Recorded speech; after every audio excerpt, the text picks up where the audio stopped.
Good evening. In the interest of time, because we do want to allow enough time for the Q&A session, we'll go ahead and get started. First of all, let me welcome you here tonight. I'm Renee Hamilton. I'm the Deputy District Administrator for the Virginia Department of Transportation. I would like to welcome those in the audience, as well as we are streaming this live tonight. So we do have folks in the computer land that's listening to us as well. So welcome to you as well. So just a couple of logistical things. One, all of the information that is here tonight is on our website, transformi66.org. So you can find all of that information on our website. So with that, let me start by introducing some folks that we have in the audience. First of all, starting with Gary Garzinski, Commonwealth Transportation Board member. Mike Collins with Congressman Jerry Conley's office. Okay. We have Doug Coulomé, who is the director of our Public-Private Partnership Office. We have Monica Backlund, who is the executive director for the Northern Virginia Transportation Authority. We have Tawsum Law, who is with our Federal Highway Administration. We have Ann Sharp, who is aide to Supervisor John Cook, District. And we have our District Administrator, Helen Pervo, with us tonight as well. Did I miss anyone? Okay, great. So thank you for being here. This is our first opportunity as an agency, the Virginia Department of Transportation, and our sister agency, the Department of Rail and Public Transportation, along with our P3 office, to present this project to you. So let me just go through the format that we're going to have tonight. We're looking for your input and your feedback into this process. We've changed our format somewhat in order to accommodate your questions and answers and providing you answers. So I'm going to go through a short presentation, and then there will be an opportunity for Q&A at the end. We do have a court reporter here, so please take advantage of her. And we do have our community board if you would like to put any comments over there as well, and also comment sheets. So let's start. For all of us who have ever traveled I-66, we know that we have one choice, and that is congestion today. And that congestion is expected to grow if we do nothing. You know, this region experiences growth like no other region, and that's a great thing. Our employment centers are growing. Traffic on 66 is growing. There are certain safety elements along 66 that we need to address. And unlike 95, I-66 does not enjoy that transit element that we need in order to accommodate the demand that we have out there. So just some history, because we just didn't arrive to tonight. There was a phase one environmental, or tier one environmental study that was done on this particular project. The purpose and need is as you see it here. The key is for us in this process was to provide travel choices at a cost-effective manner, as we're also addressing the safety and travel reliability. So that was straight out of the Tier 1 study that we did. This is the quarter that we're dealing with. It goes from the Beltway all the way to 15. Now, this quarter is not only important to the folks that use it in this particular area, the area of Fairfax and Prince William, but if you're coming out from Culpeper, Winchester, all of those areas, 66 is vital. To the east, we have people coming out of the District of Columbia, as well as Maryland, to our job centers. This is a 25-mile quarter that we'll be reviewing. So just going back to Tier 1 really quick. Under that particular study, there was 10 concepts that was evaluated. 6 capacity improvement concepts and 4 non-capacity improvement concepts. One of the things that the Tier 1 study indicated is that no one of these concepts fully addressed the purpose and need. So therefore, we had to do a combination of things. We assembled a small team of folks from the state, the feds, our local partners, in order to evaluate that process. We actually came up with 47 different scenarios that we evaluated. From those 47, we chose basically the 5 best performing. As you can see, managed lanes is within that. We have rail, VRE, and also the expansion of general purpose lanes.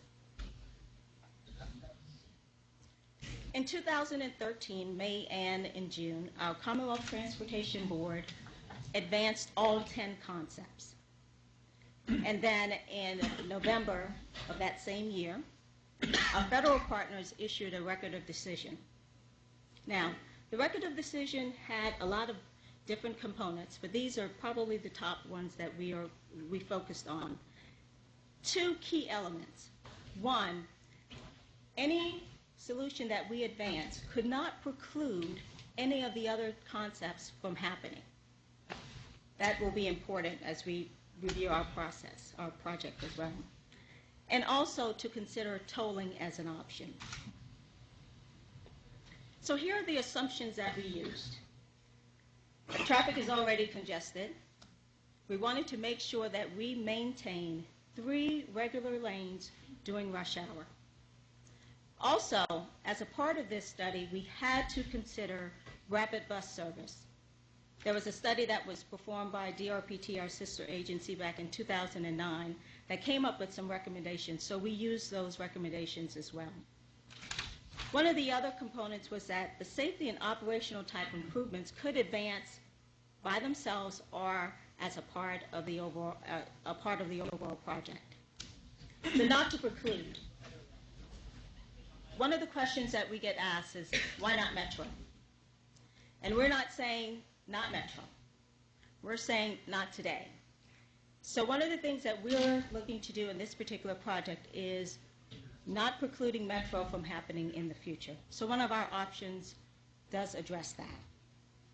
And also, looking at a project that we can actually build. We've studied 66 many times over these years, but we wanted to actually advance a project. So here's our project. Here's what we're proposing. You've had the opportunity to walk and see the boards, so you've seen much of this. But just let me walk through what we're proposing. We're looking at 2 express lanes. We currently have 1 HOV lane, HOV2 lane today. We will be adding an additional lane in each direction. 2 express lanes where if you're riding HOV3, you ride for free. Single drivers can pay a toll to use them. And of course, transit would ride for free. This will be a dynamic pricing, same as we have on 495 and 95. The one thing that is different, however, we're going to propose to convert HOV2 to HOV3, which is consistent with our constraint long-range plan. And I know that that's probably, yes, it's consistent with our plan, but what it basically shows is that the HOV2 lanes right now are breaking down. So regardless of this project, that conversion would have happened. We will have 3 regular lanes. Another question that we've heard is, why tolls? If you don't want tolls, you will still have 3 lanes to use. One of the key components of those 3 lanes, however, if you've ever, many of us have traveled 66. I live right along 66. And that stretch between 50 and 123 can back up any time during the day. We're actually looking at having an auxiliary lane, which is an additional lane that will help people get on and off the interstate, which will improve the safety along the corridor as well. Key component for us. With us only adding 1 lane, we cannot do that without a robust transit service along the corridor. As I indicated, 95 experiences that, 66 does not. That is a key element to this particular project. High frequency, during rush hour, a 1-seat ride, and off-peak where you have that frequency of bus service as well. Additional park and ride lots and expansion of park and ride lots and other transportation demand management features. So here's what we have. 3 typical sections. Now you only saw 2 out there because when we first started, we wanted the alternative one is much like I-95 where you have full shoulders. And anytime you have full shoulders, full lanes, guess what that means? Impact to the right-of-way. We have decided as a project team, working with our local partners, not to advance that because it had too great of a right-of-way impact. So what you saw tonight is basically looking at alternative 2A and alternative 2B. If you're familiar with 495, that's what you have, with the ballers separating the express lanes. Alternative 2A, however, preserved that 40 feet median in the middle for future transit. Alternative 2B does not. That's the distinct difference between those two. One of the other key elements to what we're doing with this particular project is looking at the access points, direct access points from activity centers and park and ride lots into the express lane facility. We also will be identifying locations where you can move from the regular lanes into and out of the express lanes. As I mentioned before, that 50 to 29, those bottleneck spots, we will be evaluating and improving those as well. That ramp-to-ramp connection will help with that flow. And as we are replacing, we're looking at replacing bridges across I-66 as well.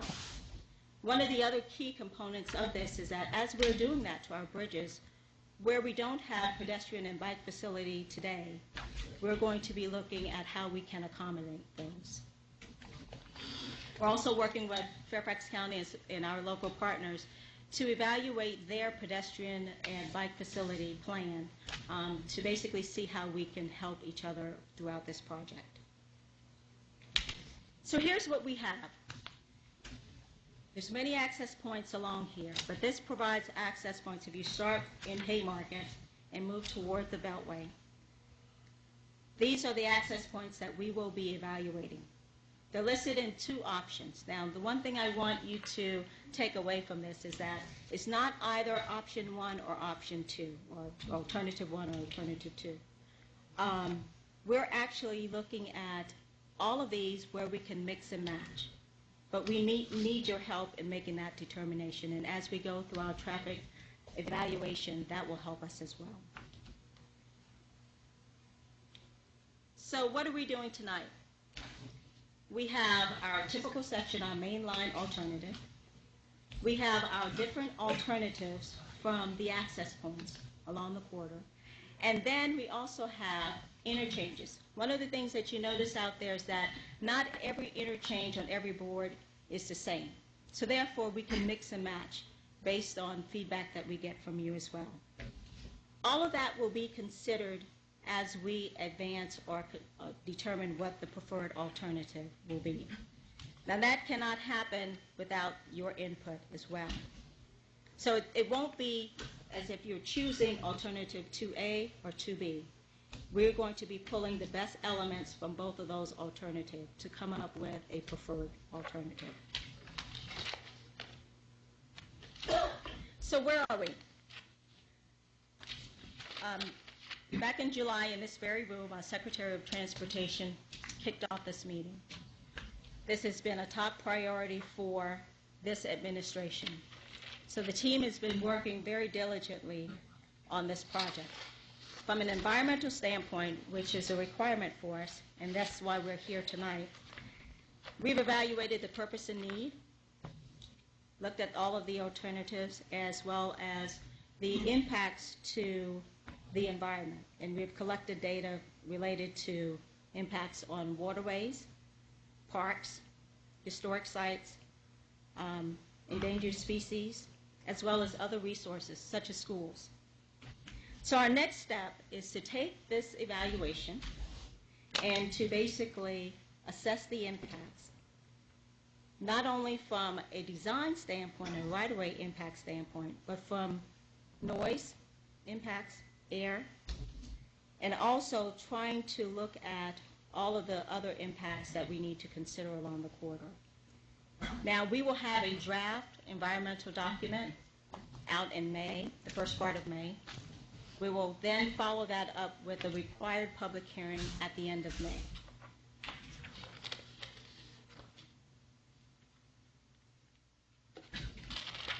Some other key things, and if you live along the corridor, you may have received a letter from us because we were out there collecting data for survey, for traffic, environment, the environmental data. We've put together these preliminary designs that you've seen. We're also doing our traffic projection and analysis, and then we're assessing those impacts as well.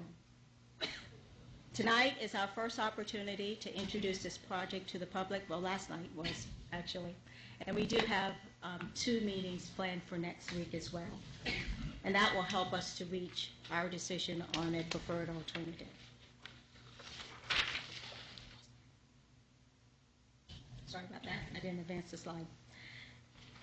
This is probably one of the most difficult parts of any project. We're very sensitive regarding impacting people's lives by impacting their businesses and homes. In this section, and let me just walk through segment 2, because this is where we are, from 28 to 50, but we have 3 segments from 15 to 28, 28 to 50, and then 50 to the Beltway. So let me just focus on segment 2. We have a total in that segment of 108 parcels. Of those 108, we will be impacting on alternative 2A, 35, alternative 2B, 33, and 1 park. As you move closer to the Beltway, as you can imagine, those numbers do increase. One of the reasons why we did not consider alternative 1 was it was twice as many impacts on that particular alternative. Our team, this is not the end, this is only the beginning tonight. Our team will continue to refine the design and the footprint to minimize those impacts. One of the things that you saw on the board was stormwater management. We've already established a meeting with our DEQ department in order to, and they control the stormwater management aspects of this project, in order to sit down and show them the impacts that these ponds are causing and to see how we can work, how they can work with us to minimize those impacts. So we will continue to do that. One of the things that we realize is that anytime your property is impacted, we don't want this black cloud hanging over your head forever. However, we do have to go through a process. So by this time next year, hopefully, we will basically be entering into the design public hearing, which will take that preferred alternative, and we will have more detailed design. And that's when we will get into, we can't get into any right-of-way negotiation until we have that particular public hearing. So moving into the multimodal part of it through transit. As I indicated, this, since we're only adding 1 lane, this is a critical element for this project. Currently, we have the service, the commuter service along the corridor. But one of the main components, or new components to this project, is the rapid bus service. So let me just, and also looking at the park and ride lots and transportation demand management. So this is what we are proposing. Having a 1-seat ride during the rush hour period where you can go into the various activity centers, complementing the rail system that we have out there today. By having those additional park and ride lots, you will gain access directly onto the facility and be able to use those express lanes. Today, buses sit in traffic like everyone else. However, with that guaranteed speed of at least 45 miles per hour on the express lanes, transit will have a more reliable service. The new element to this project would be also complementing the rail system with a more frequent all-day type of service. If you're commuting into DC and you can't get back for an important meeting or something at home, then most people are not apt to use public transportation. But by creating these services, then you can have that service all day long.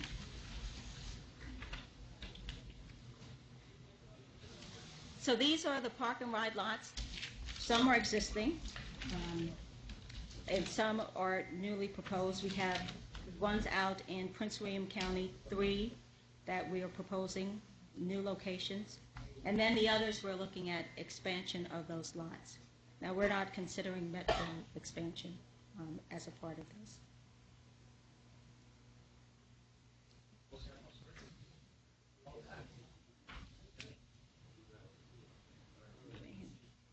Sorry about that.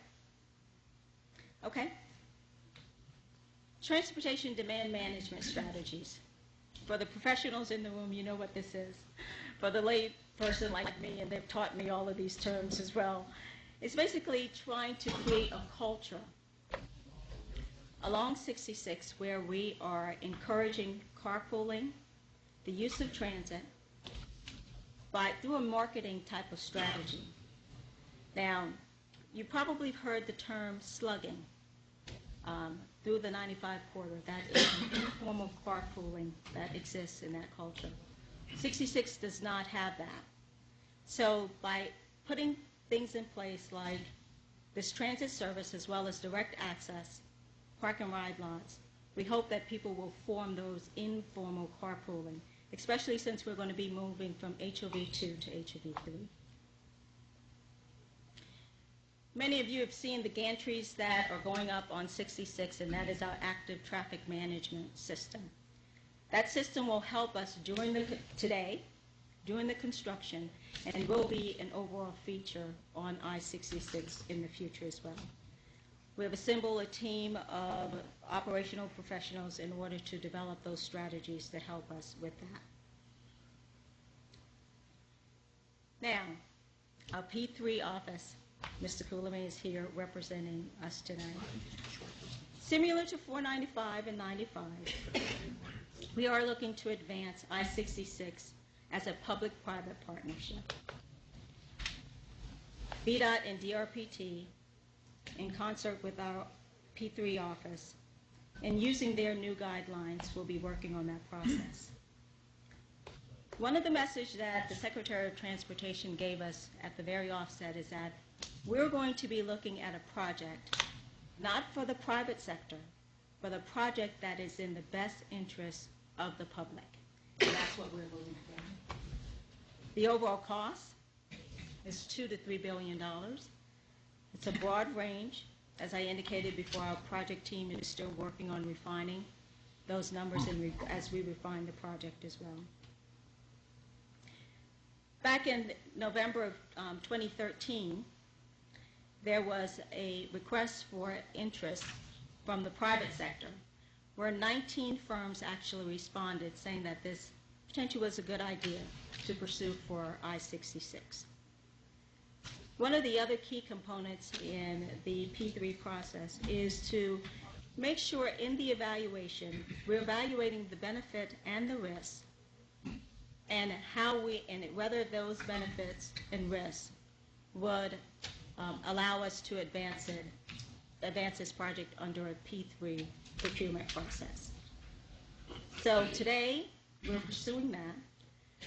In February, after the Commonwealth Transportation Board meets on February 18th, we will be sending out an RFQ. There will be a 60-day time period for that response. I'm looking at Doug. Yes. And a draft RFP this summer, and then a final RFP going out at the end of 2015.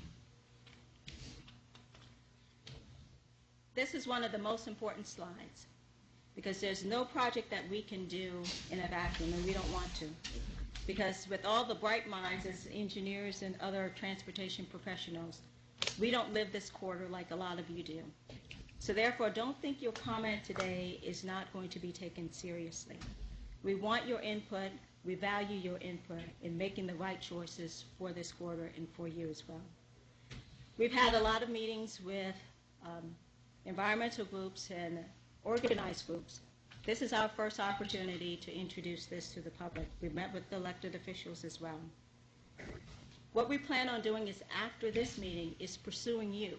You don't have to pursue us. We're going to be pushing out information to you. We will be contacting the impacted property owners and homeowners associations to start that dialogue with them as well. We want you to give us your information so that we can put you on our mailing list and email list as well. And we want to spend time with you explaining the project, explaining the impacts, and getting your feedback. We have a new website, a real exciting feature that will be operational within the next couple weeks or month. It's similar to Facebook. I don't have a Facebook account, but you have to subscribe to it, and it gives you an opportunity to chat directly with the project team. So here's our milestone schedule.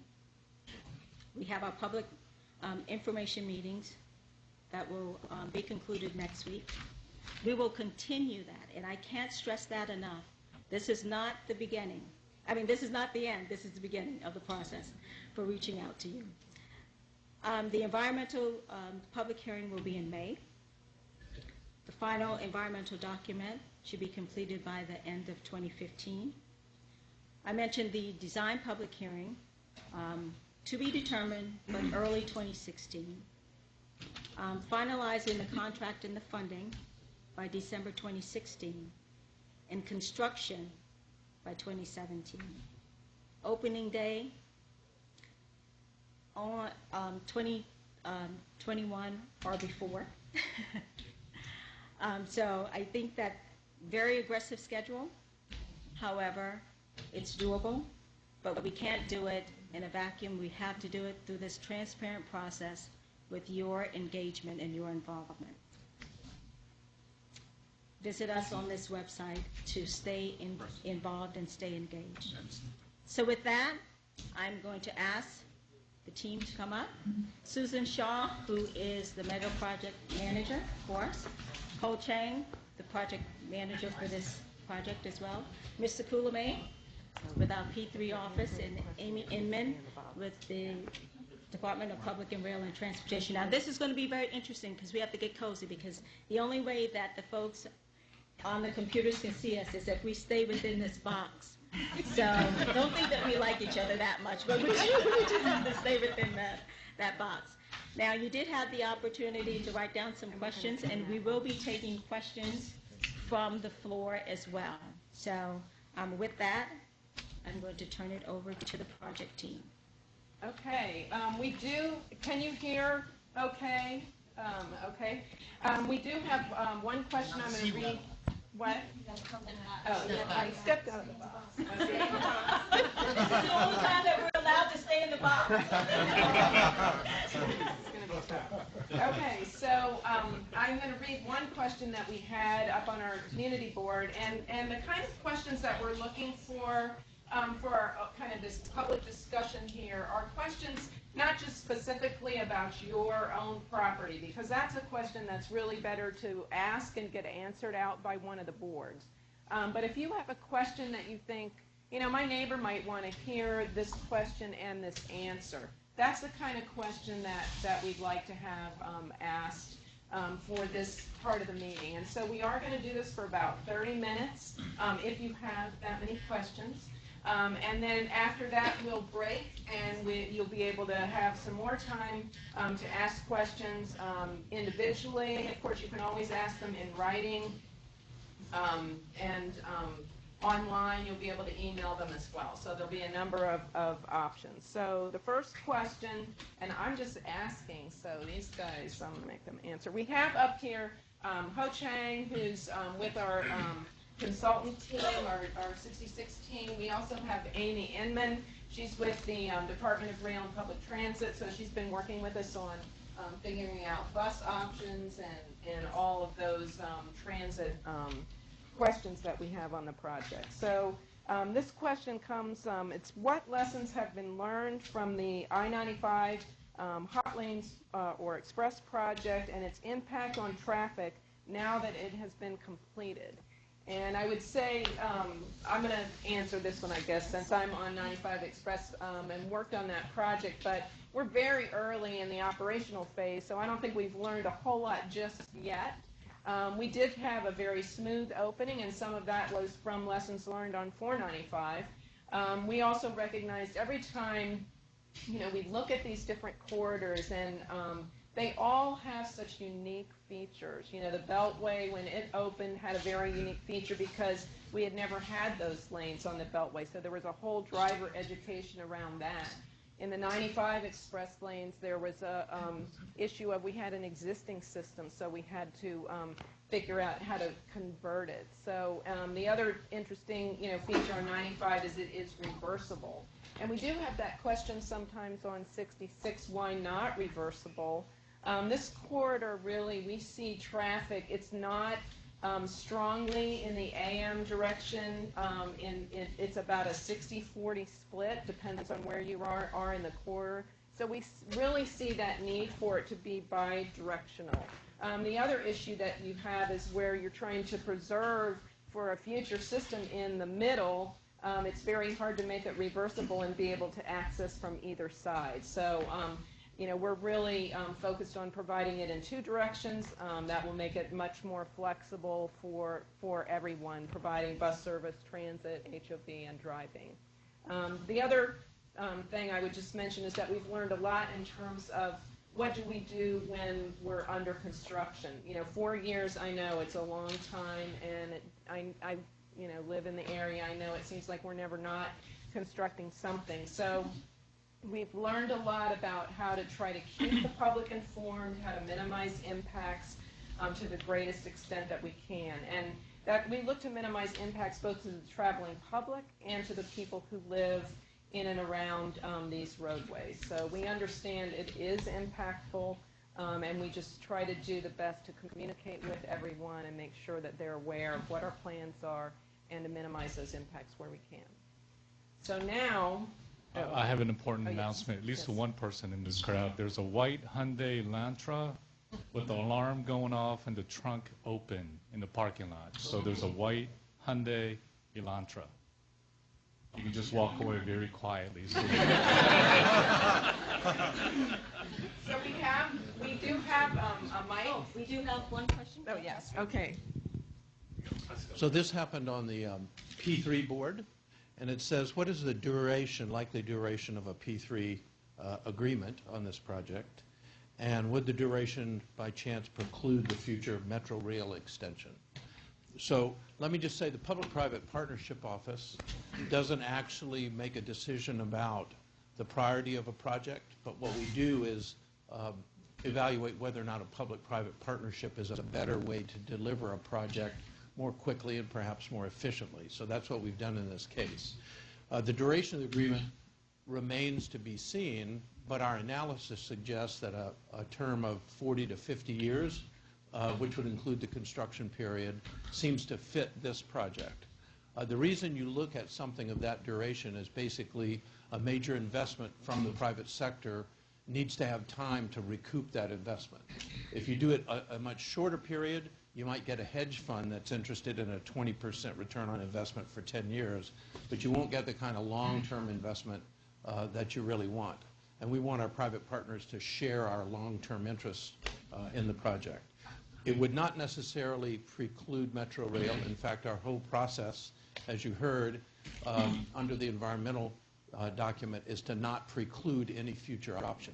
So one thing we've learned in Northern Virginia is we're never quite finished making the improvements that we need to make, and that's because we keep growing and keep being economically active. So the answer to that, Metro Rail will proceed according to its own finances and its own timetable for expansion. I would just like to acknowledge Dave Snyder from Falls Church, who's joined us. Welcome. Okay, we have a question here. Okay, I've been working with VDOT, Lauren Epton here, Chief Resident Engineer, because the roads in Prince William County are handled by the Fairfax residency. Nobody knew that for 10 years, and we wondered why nothing got done. There's a major problem with VDOT. First of all, nobody knows what's going on. Sean Connaughton became Secretary of Transportation, found over $100 million sitting down in Richmond. Nobody knew about that, but we had no money for roads. Okay, you don't realize the more roads you build, it's not going to solve the problem. Development is crazy. The more, and we see we're a Dillon state. I hope you realize that. You could only do what Richmond gives you. Maryland is a non-Dillon state. So do you have a question? Yes, here's the problem. Roads are not going to solve anything, okay? You need mass transit. Yep. Congressman Wolf, yeah. What are you going to do about mass transit? Okay. Roads are not the answer. Let's stick to the subject, please. Well, I think that's an excellent observation, and you're right. As we learned on 95, one of the things that we did as we were working on the Hot Lanes project and the managed lanes, we looked at how we were going to maximize that investment with public transportation. So we worked with the transit community, and we developed a plan that is now actually being implemented to provide increased commuter bus service. So we're looking at a very similar plan and implementation process at this point for public transportation for both commuter bus as well as an all-day rapid bus service that would provide the frequencies. And we're also looking at the increased park and ride lots. So as you saw on the map that Renee showed, I think we have 7 park and ride lots. 3 of them are new, and then several of them are also looking at being expanded. So this is going to provide a tremendous opportunity for our carpool and van pool folks who currently don't really have that option because we don't have a lot of park and ride opportunity right now. There's some, and it's maximized. So we're going to be increasing that and also making sure that the transit service that we're developing will also utilize those park and ride spaces as well as the direct access. So we'll be able to have a better access onto the managed lanes, which will provide the reliability that we're looking for and also maximize the investment that we're making in the managed lanes. So I think I do believe that this project is very multimodal in nature. We're also looking at the TDM, again, strategies, carpool, van pool, and telework. So I think that, as this project evolves, you're going to see there's a big emphasis. And we learned some good lessons on 95, and so I know it's never enough. More development, you'll never get ahead. Yeah.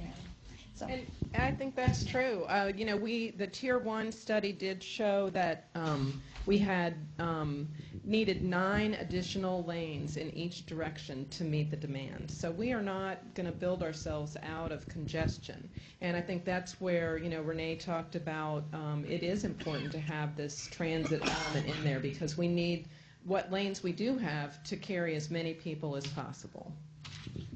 So there's a question back here. The Beltway is only 2 lanes inside the Beltway. Hi, Ted Troshanicki from Centerville. So one of the biggest problems in that stretch right now, 25-mile stretch, is the 66-28 interchange. And I think about a year ago, some preliminary engineering drawings were released, which made my head hurt. I mean, it's a pretty complex problem to solve. And now we're looking at putting flyovers or ramps to directly access the express lanes. So, the question really is I'm sure there's coordination between groups that are doing development activity. This is the first I've seen the images showing those express lane access points.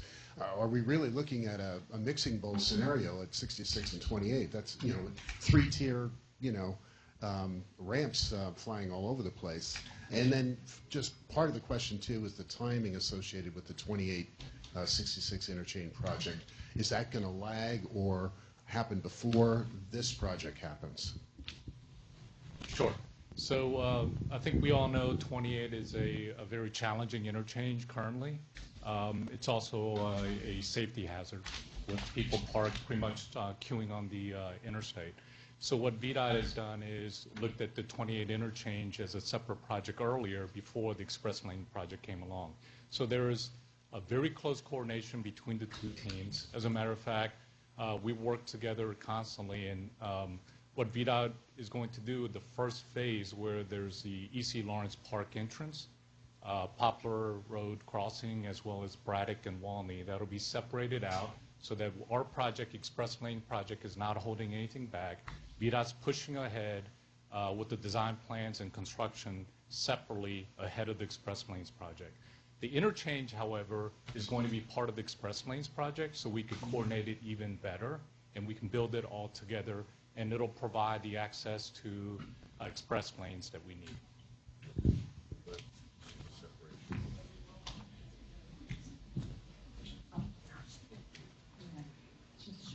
Hi, thank you. Jennifer Stowers from Oakton. I understand the difference between the option 2A and 2B is that 2A leaves room in the median for future possible Metro Rail. However, you said you are looking to combine the best options from 2A and 2B, and I don't really understand that because you can't have Metro Rail in some places and not in others. And and on your slide, it also showed that more residences would be impacted by option 2B than 2A. So my question is, what else does 2B offer that 2A does not? Thank you. So let me clarify that. There's a couple different elements to 2A and 2B. One, you're absolutely right. 2A, the main point is there's a 42-foot median for transitway, and 2B does not provide that. However, you probably notice at interchange points and access points, there are different concepts shown for 2A and 2B. And what we mean by that is the access point concepts and the interchange point concepts can be interchanged. So if there's a concept, for example, Nutley Road, there are two different concepts for interchanges. We can put one of the concepts in 2B as opposed to 2A. So that's what we mean by interchangeable concepts and access points. And absolutely, we're not going to go a mile with 42-foot median and all of a sudden go with no median. So we're going to look for ways that it makes sense for us to do it with minimizing right-of-way at the same time. Hi, I'm a resident of Oakton, and I'm concerned about the intersection between I-66 and 123. I noticed that you're planning to build a ramp closer to the neighborhoods that go, the ramp that's going northbound on 123. So my concern is the noise level. If you're planning to build sound walls in that area or something with the noise, because we already have a lot of noise from 166, and just having that ramp closer is going to impact, the neighborhood where I live. Yeah, absolutely. Noise and air is an impact that we look at it very seriously. That's a federal requirement, but we do follow that. And as part of it, we talked about the NEPA environmental study public hearing in May. We'll be able to give you much better information about preliminary noise wall locations and results of our noise study, as well as our air analysis. We just don't have that information today. So let me just talk about that concept at 123. That's another location where we have two different concepts shown, one without access to the managed lanes and one with. And I think the one you're referring to at that location is impact from providing those ramps to the express lanes. Because the ramps are going to be closer to the neighborhood. Absolutely. It pushes everything out. So we love to hear comments from you. The benefit is you have access to the managed lanes, but obviously the impact is impacts to the neighbor like yours. We have a question back here. Yeah, the environmental impact statement mentioned something about the possibility of a bike lane running parallel roughly to I-66, and I was wondering where things stand with that. So we are working with our Fairfax County Parkway, our Fairfax County counterparts. It is in their trail plan, and we have a meeting we're working to schedule later this month to coordinate with them. We've been looking at the cross bridges, as Renee mentioned, and then we're also going to look at that. We kind of have these goals of the project. One is minimize the right-of-way footprint. The other is provide room for Metro Rail, provide bike trails. So they're kind of, it's trying to come to what the best solution is, making all of those things work together. Hi, my name's Joe Lynch. That flyover at Merrifield is just going to wipe out the people in Dunlawing Village. My wife and I were on the I-66 coalition to get the sound barriers, and we worked with them then. And there was one night when people in North Village had gone to sleep, and they left an iron on the board, and just from the vibration from 66 and the noise, In the middle of the night, the iron fell off the ironing board, and you can imagine what they experienced. And that's the kind of effect it's going to have on them. And they have sound barriers. You're going to take away their sound barriers. Those people are not going to be able to survive there.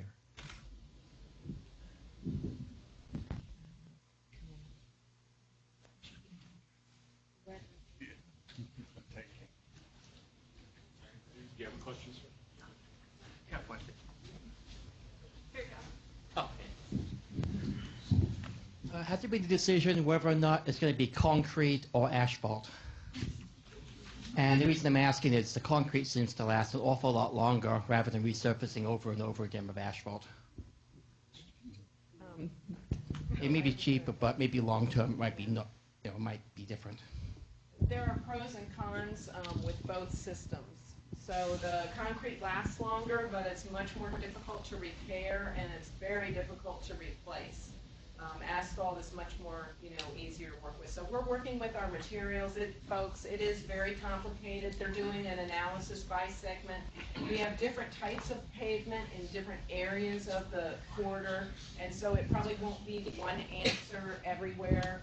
It just will be dependent upon, where we are in the corridor. But we don't have a decision on that yet. Okay, the main reason I asked was when they did that section back in the 90s, they put the concrete section in between 50 and Manassas, Centerville. It seems to have lasted all the whole time. It's lasted perfectly fine. It's hard to put any repairs to it at all. So it's just a comment from, observation. Thank you. Other questions? Hi, I'm Alvin from Chantilly. My question is, I know right now, and your proposal right now is to have the express lanes to be HW3. What happens east of the Beltway? Is it still going to be, right now it's HW2 during rush hour, but is it still going to continue to be like that? We are just embarking on a project for inside the Beltway. We have not scoped out that project as of yet. We will be working with our local partners, Arlington, Fairfax, and Falls Church, to determine what would be the best solution. Still a multimodal approach for inside the Beltway as well.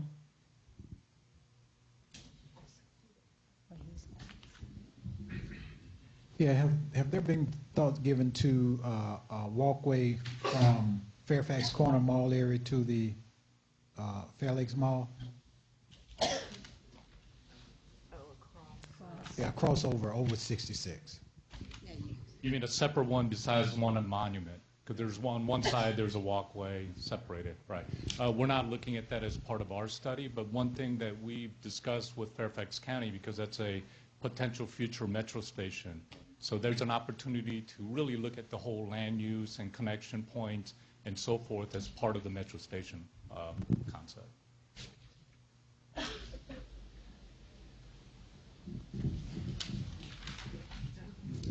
Hi, I live near Nutley, and on 2B there's a park that's near my neighborhood that's going to be impacted by 2B, and it wasn't mentioned on the slide. But you're working with Fairfax County Park Authority.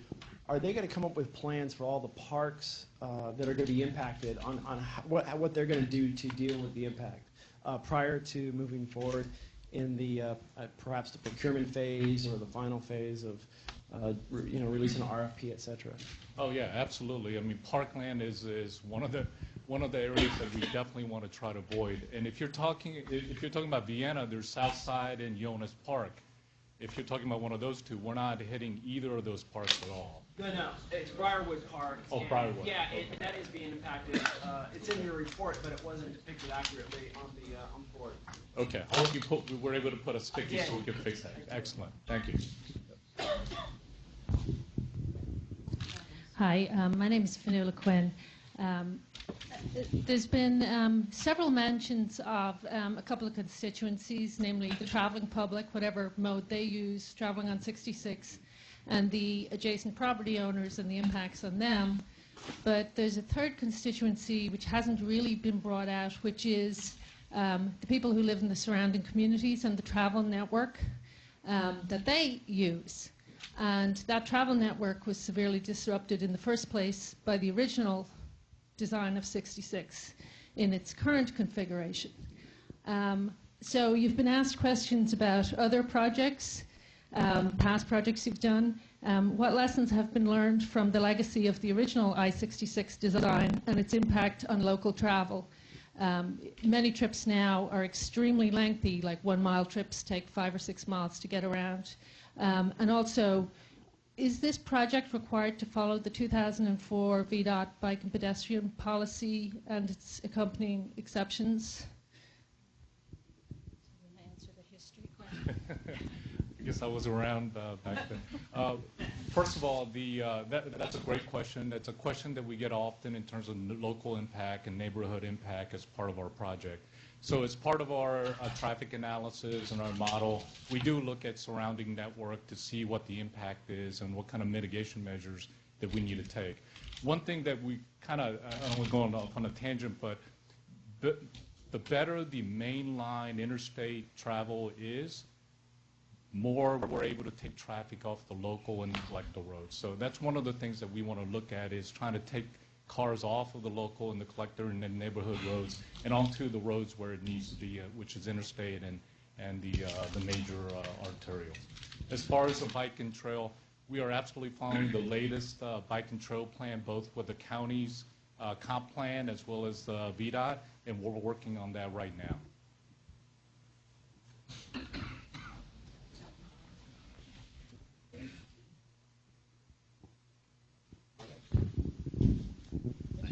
Hi, I'm Curtis. I live near Fair Oaks, and I travel 495, 395, 66 pretty much every day.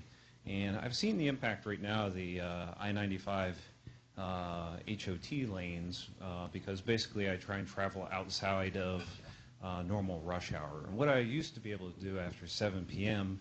is basically take Seminary Road to 495 at basically the speed limit. Now that traffic backs up to either Duke Street or Seminary Road in the evening and has slowed everybody's commute. And as a resident here in 66, I'm concerned about that because right now, after 7 p.m., we basically have 4 lanes that we can head west on, and that's usually fairly congested. So what I'm seeing with this, unless I miss something, we're going to drop down to 3 lanes, right? Or is it supposed to be free HOT lanes after rush hour? Yeah, so primarily in Fairfax area, we have 2 express lanes and 3 general purpose lanes. However, because of the spacing of the interchanges, because they're fairly close together, we're also providing an extra lane of auxiliary lane. So you're actually, in essence, functionally, you're going to see 4 general purpose lanes with one of the 4 serving as an auxiliary lane. And that's going to take care of issues that you see 123 and 50 where people are merging and so forth, and there's always a slowdown. So we're hoping that functionally with 4 lanes, it'll provide a better flow. So you're saying that basically there's going to be 4 and 2 lanes from 495 out to like 50? It'll be in the areas where there are close interchanges. And what I'm saying with Fairfax County portion of the project, because there's so many interchanges close together, we have to provide auxiliary lanes between those interchanges, in effect having 4 lanes in those areas. And we can probably show you specifically all the locations where we have those auxiliary lanes, because they're denoted in the plans. Last question. Are the rush hours still planning to be the same, or are they possibly changing those? There's been talk at different times. Like restricted period? Yeah, both inside and outside the Beltway. There's been discussion over the years about changing those to influence traffic patterns. Yeah, absolutely. So this project, the HOV3 requirement is 24/7 and 7 days a week. So in essence, if you have HOV3 or more, you can ride for free on weekends or nights or whatnot. So that's the difference. There's no period in terms of peak period that you see today. Has anybody talked to Congressman Wolf's office at all? Because everything you're saying is contradicting what Congressman Wolf has told you. He said light rail is going to happen. Light rail is going to happen. He's retired. He's retired. But, He's retired. but still, what he passed, it takes an act of Congress to change from 2 to 3 lanes, because when I-66 was originally built, there were restrictions. He got it passed for exiting, okay, going west, because evacuation of Washington, it's fully funded. You're probably thinking of the inside of the Beltway, and where our project is outside. Well, what's going to happen when you get to 10 lanes going to 2 lanes? You think it's going to create a problem? I'm asking that question. Talk about the traffic split at Beltway. So if you're going eastbound, we're talking about 5 lanes in each direction. Well, 5 to 2, is that like a funnel? So let me go through that. So the traffic split that you see there is about 40% going straight through. I'm sorry, about 40%. So 40% going inbound, 40% going to north on 495 toward Tyson's Corner, and about 20% going towards Springfield area. Very dangerous intersection, lots of accidents. Absolutely, yeah, we definitely, and I think with our concept and the interchange concept, we're addressing the issues that we see. And as Renee mentioned, we're also looking at the scope of inside the Beltway to see if we can closely match with what we're doing outside. So that's still being worked on in terms of the scope. But if you talk to Congress people, it's going to take an act of Congress to get more lanes. Maybe what we can have some of those conversations offline. You have with to the get team. the lanes inside the Beltway before you can consider anything. All right, thank you. Any other questions? Okay, this will be the Last our one. last question.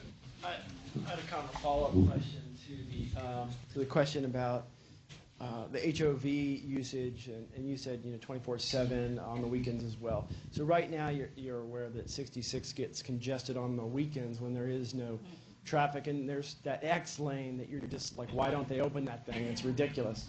And so you're going to perpetuate the same thing, right? Is there, and I understand you're trying to recoup the cost if you have a private investor come in.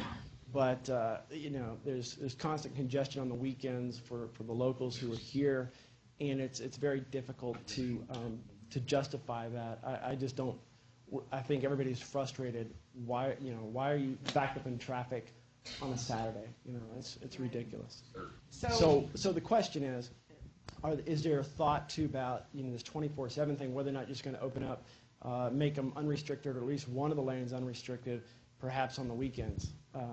Or is this kind of the public-private partnership, is that kind of a prerequisite to kind of moving forward, is to be able to kind of cash in on that throughout all 7 days? Right. So it is because of a couple of things. One is that we want to make sure that we have areas in the corridor that you can have a choice to travel and make sure that you can get from point A to point B in a guaranteed, or not guaranteed, but in a reasonable time, something that you can count on. And the only way, that we can do that is by doing this public-private partnership. And as Doug had talked about, in order to deliver early and to deliver all of these improvements, we're talking $2 to $3 billion for the total project, which right now we're only funded in the design phase. So we're still trying to work out and come up with a plan to how we will fund the project. We think that some of the funding can be supported through the private investment that can be made by providing a public-private partnership, but we will also need to find public dollars to help support the effort as well. So it's to be able to provide choice, to provide some place where you can consistently drive and be sure that you'll have a ride that you can count on. So it's 8 o'clock, so we want to give you an opportunity to go back to the boards and interact one-on-one. Remember to stay in touch with us at transform66.org. Thank you for coming.